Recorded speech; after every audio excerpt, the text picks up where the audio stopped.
Howdy, howdy, howdy. So, we're going to talk about one of my most epic dates that I've ever gone on.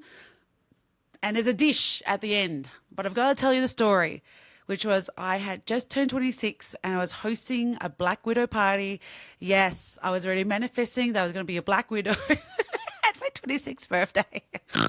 Oh gosh, oh dear. And I decided to host this Black Widow party with some of my girlfriends. And after the dinner, we went to a pub that had dance music because I love dancing. Now, while dancing in my Black Widow outfit with my veil, a very hot man came up and was dancing with us. He was absolutely hot. Now, I don't know his nationality, but his name's Fabio. We all know where Fabio is from, okay? If you were around in 1996 and you saw the ad with Fabio, and the ad is, I can't believe it's not butter. Wowzers. Like, I couldn't believe that there was this man named Fabio who was into me. So, pow. And I have, like, look how cute this is. Look how cute. Fabio was chatting me and I was very stunned and surprised, and he got my number. And I was like, pow, pow, pow, hottie, hottie, hottie. And a week later, I met up with Fabio. We met at the State Library and we walked all the way down to Art Centre because that's where my car is. I was picking him up. And he was just like this very smooth Italian boy, good kisser. As we went past the Art Centre, he was like, look at the Eiffel Tower. And I was like, okay, this guy is cheesy. But okay, whatever. Let's go for it. Anyway, we get home and we do the deed. So this is the comedy clip. Have a listen. And I'll tell you a story about my shit love life, a little case study. So I met this guy a couple of years ago. And I won't tell you his nationality, but his name's Fabio. And and we're meeting at the Art Centre in Melbourne, right? And he's like, oh, look at the Eiffel Tower. And I was like, shut up, just fuck me, okay? And for some of you, I'm now going to escalate to the next sexual level, okay? Just letting you know, no judging, okay? So I take him home, I take off my clothes, he takes off his clothes and we start fucking, yeah? Missionary style, yeah, this is how I fuck everyone, yeah. Just crumping. At least I'm not a starfish, you know. And then all of a sudden the song, Who Run the World, Girls, Who Run the World, Girls, comes in my brain. I was like, oh my God, what is Beyonce trying to tell me? Do I run the world now? Do I become a CEO? Like, do I get on top? And I thought, I'm going to be on top. So I flip him over and start riding him like a horsey. Nay! And I start riding him. And then he throws me off and goes to the toilet. And I'm lying there naked and vulnerable. And I notice a mark on the bed. I look at it, sniff it.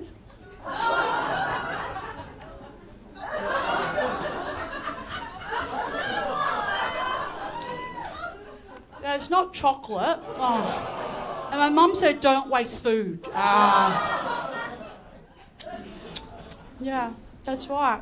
He left a skid mark before going to the toilet. Yeah. Who run the world now, hey?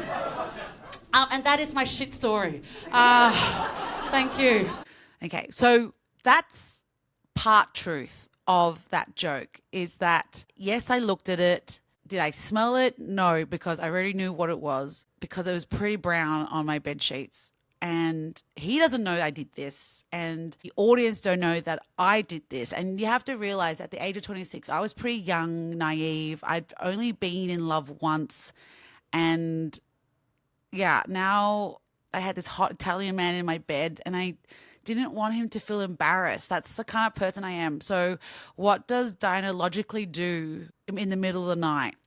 So while he's in the toilet, I don't know, finishing off his poo or something, I run to the kitchen, get a tea towel, the dishwashing soap and a sponge, and I get onto my mattress and start scrubbing the shit stain off the sheet. I now realize I could have just changed the sheet, but when I was 26, I was pretty poor.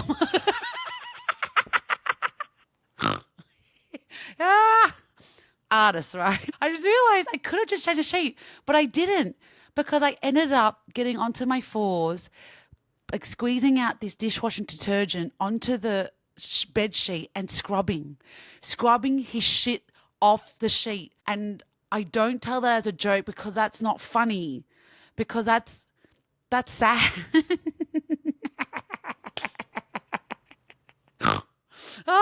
And I can actually see myself scrubbing it right now. The shit that we do for men, okay? I would love to hear from you the shit that you've done for men so their feelings don't get hurt. Anyway, I think I chucked out that sponge. I know I would have. And I put a towel on top of it.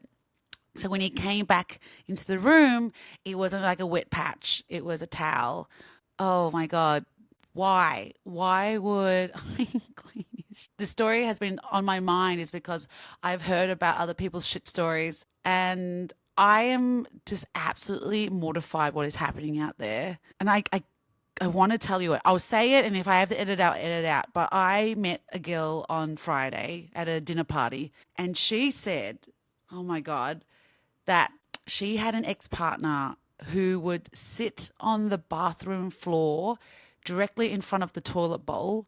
She would sit on the toilet bowl with her legs up on his knees, and he would have a full view of her releasing her poo. I can't even say it because I'm in shock. He would watch her poo. Correct. And I sat at this dinner party mortified. Then she proceeded to say that he was happy to remove her tampons with her. So we realize now that this guy likes to see things pop out. Like he likes to see the release, like a Dr. Pimple Popper. I am a massive Dr. Pimple Popper fan. Like I have a lot of stress and anxiety in my work, and seeing a cyst pop out by Dr. Pimple Popper is euphoric. It is the best time ever. Yeah, get it, Dr. Pimple Popper. Like I know you've got to get the sack out. I know that she's going to make sure everything has to come out. I know that I cannot do this surgery at home by myself. And it is just so mortifying that this chick had this guy who would watch her shit. And so I guess that's why the shit story is in my brain right now. Also, the idea that people shit in the ocean. Like, what are people doing? I know this is a poo shit tantrum, but why are people shitting in the ocean? Right? Release your valve at beginning before you go surfing or go scuba diving. Like, oh, whatever. I've just learned so much about shitting, and how if you do shit in the ocean, you've got to put your head down in the water like a duck and your ass in the air and then shit. And then I just learned this.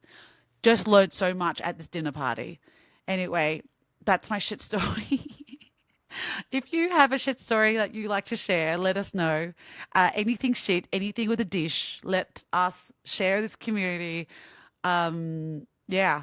Can't believe I scrubbed his shit off, and I can't believe people love watching people shit. That is against. I can do a lot of things, but that is not what I can do. Yeah, and I hope I can tell the story, but it was wild. Anyway, thanks for joining. Make sure you like, share, comment, subscribe, and join the community on our Instagram account. I'm Diana Nguyen. Have a great shitting day. Oh my God.